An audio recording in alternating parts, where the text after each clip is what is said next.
રાજકોટ સભાની અંદર કેન્દ્રીય મંત્રી શ્રી પુરુષોત્તમ રૂપાલાજીએ ક્ષત્રિય સમાજને ના શોભે એવા શબ્દોનો ઉપયોગ કર્યો છે તે સખત શબ્દોમાં વખોડી કાઢું છું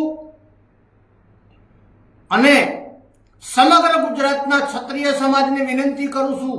ઠાકોર, દરબાર, પાલવી, જાગીરદાર, રાજપૂત, નાળુંદા, ગરાસિયા તમામ ક્ષત્રિયોની વ્યાખ્યામાં આવતા હોય ક્ષત્રિય સમાજ આખો એક થઈ અને હવે આપણા વિરોધમાં અપશબ્દો બોલનાર, આપણી સમાજને બદનામ કરનાર અને વારંવાર આપણી સમાજને ટાર્ગેટ કરનાર તત્વોને જડબાતોડ જવાબ આપવાનો હવે સમય આવી ગયો છે. વારંવાર ક્ષત્રિય સમાજનો વિરોધ કરવો, ક્ષત્રિય સમાજના વિરોધમાં નિમ્ન કક્ષાની ભાષા વાપરવી, ખામથી એને યાદ કરી અને માધવસિંહ દાદાને ગાળો બોલવી એ આ ભારતીય જનતા પાર્ટીના વાણી વિલાસ હવે સહન થશે નહીં.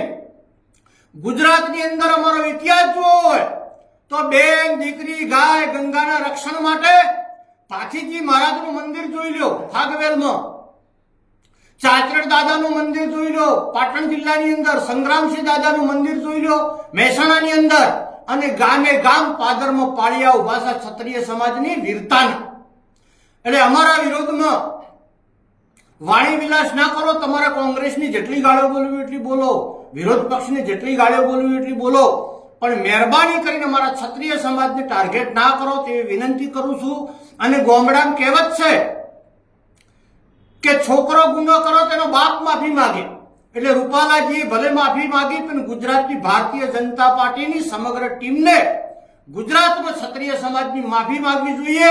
અને લોકો માફી ના માગે તો આવતા સમયની અંદર ગામડામાં મત માંગવા આવે ક્ષત્રિયોના ગામમાં, તે ટાઈમે તમામ ક્ષત્રિયોને હું વિનંતી કરું છું કે આ ભારતીય જનતા પાર્ટીના આગેવાનોને જડબાતોડ જવાબ આપજો. અને અમારી સહન શક્તિની હવે હદ આવી ગઈ છે.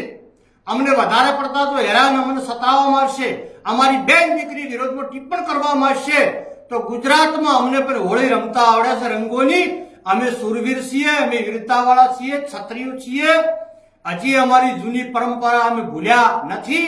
વર્તમાન સમયમાં કલમ અપનાવી છે પણ જ્યારે અમારી સમાજ ઉપર અપશબ્દોનો મારો થશે ત્યારે તલવાર ઉઠાવતા પણ અમને શરમ નહીં આવે તેવી સૂચના આપું છું અને સમગ્ર ક્ષત્રિય સમાજને એક થવા માટે વિનંતી કરું છું.